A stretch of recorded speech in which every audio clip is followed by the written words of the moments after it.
from WKYC Studios, this is What's Next. Good evening. Thanks for joining us for this special edition of 3 News. I'm Neil Fischer. We've had stunning weather for several days across Northeast Ohio, but will it last? Meteorologist Payton Domschke joins us now with a first look. Hey, Payton.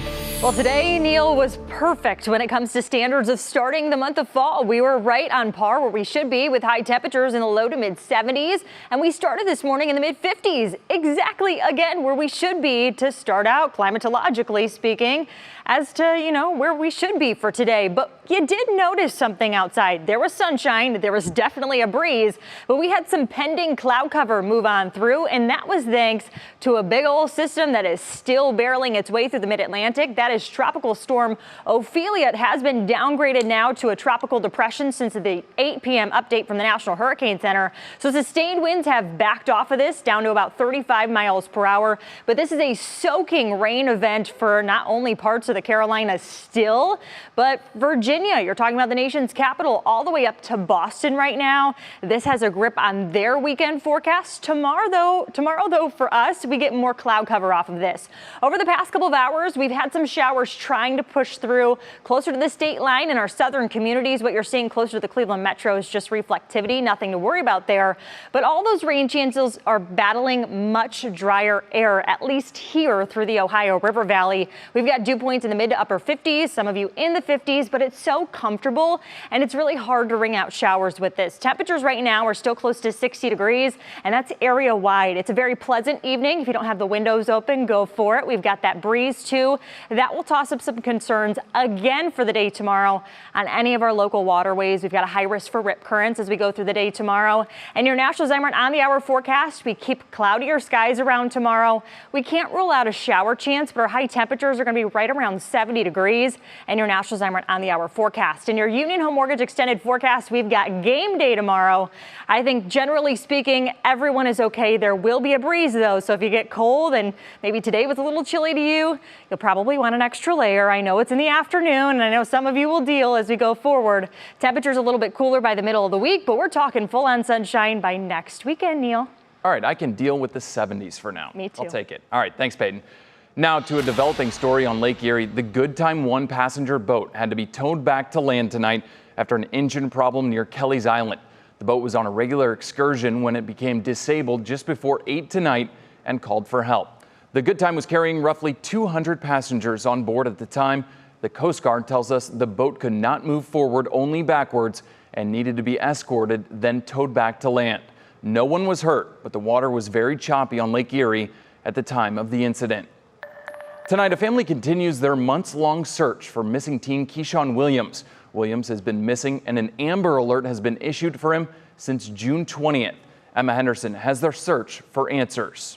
He always wanted to be helpful to somebody, and he was very just animated a lot.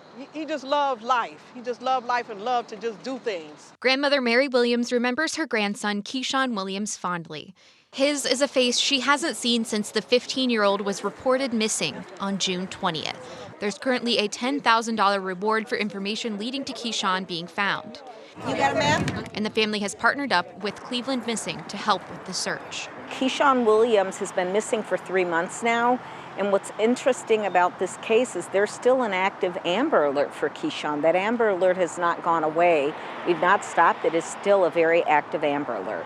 This is part of what the police have to say about the open investigation and Amber Alert. Quote, currently all the investigative leads we've received have been vetted, Cleveland Police Public Information Officer Sergeant Wilfredo Diaz says. Our detectives are working around the clock with officers and federal partners to go through every single lead that we get.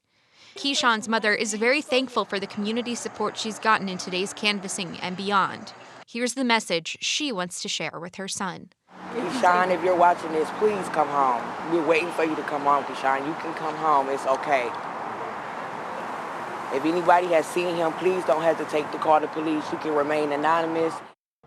Like Keyshawn's mother said, you can call 216-623-5400 and remain anonymous. Keyshawn was last seen at a party on Gertrude Avenue on June 20th, and his family wants to have him back home. Neil? Of course, Emma. Thank you so much. We wish their family the best. The United Auto Workers strike against the big three automakers continues tonight with thousands of workers off the job and on the picket lines. The New York Times reports that the UAW has raised pressure on the automakers by striking at distribution centers, which supply parts to dealerships for repairs. There's also reportedly better progress in talks with Ford than GM or Stellantis. We checked in with the workers at the Stellantis parts plant in Streetsboro who walked off the job yesterday, and they told us they're in it together for the long haul. I'm here because these workers who are on strike are fighting for all of us, whether we're on strike or we're working or we're retired. We're all we're all part of the working class, and we're part of the same union. President Biden is expected to visit Detroit on Tuesday and meet with union workers at a plant, and former President Donald Trump is visiting the same area on Wednesday and planning on meeting with the union workers as well. In Akron, jury deliberations for the two brothers accused in the death of Ethan Liming wrapped up Friday without a verdict.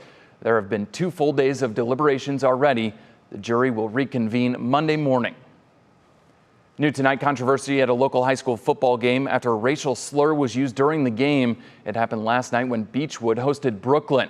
In a letter to the Beechwood Schools community, Superintendent Dr. Robert Hardis said that a number of anti-Semitic incidents took place on the field, and that during halftime, Brooklyn's coach acknowledged using the word, quote, Nazi as the play call, then apologized and agreed to change it when the teams returned for the second half. 3 News did reach out to the Brooklyn City School Superintendent, Dr. Ted Caleris,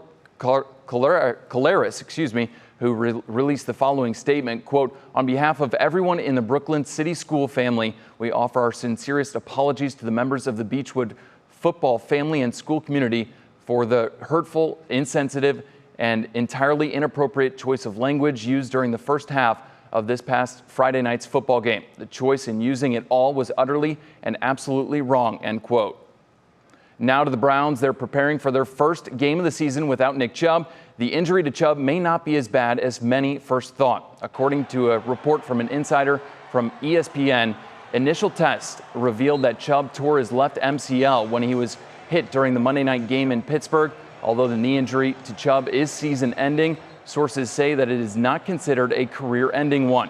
And while doctors say Chubb's ACL was stretched on the play, they do not believe that ligament is torn. Surgery is likely to happen this week. The time for Chubb's recovery is expected to be about 6 to 8 months. Tonight it's going up again. Now $750 million is on the line. That's the amount up for the grabs in the Powerball jackpot. There has been no jackpot winner since July, when someone from Los Angeles snagged a whopping $1.8 billion. The jackpot has been climbing again ever since. The drawing tonight is at 10:59. Good luck. It was a big day over at the Great Lakes Science Center in downtown Cleveland. Today they celebrated the 50th anniversary of the Apollo Command Module splashdown. A retired astronaut and Marine Corps pilot colonel, who was one of the astronauts who flew on the Command Module's mission, was there to meet and greet guests. Lausma is a living legend. Not only was he really one of the first astronauts to spend an extended amount of time in space on our first space station, Skylab, he also was Capcom when Apollo 13 radioed back down to Earth to say, Houston, we've had a problem. I mean, his career, it's extraordinary. We're told this is the first time Lausma has seen the module in person in 50 years. Today, a local nonprofit group hosted a special event in downtown Cleveland, and it was celebrated with everything pickles. The Greater Cleveland Volunteers were at Mall B showing off pickle items like pickle-flavored beers, pickle-flavored desserts, drinks, candy, and even pickle pizza. In all, some 50 vendors were there showing off their pickle products. And it may be the first day of fall and a little windy tonight, but people flocked to Edgewater Park tonight like it was still summer. There were boats out on the water and plenty of people on the beach having fun with family and enjoying the time off near the water. All right, thanks for watching this special edition of 3 News. Remember, Nick Camino will host Primetime Postgame right after Ohio State and Notre Dame right here on WKYC. You can get all the latest news and weather and sports on WKYC.com and the 3 News app. 3 News Go is live on air tomorrow morning at 6. Have a great night.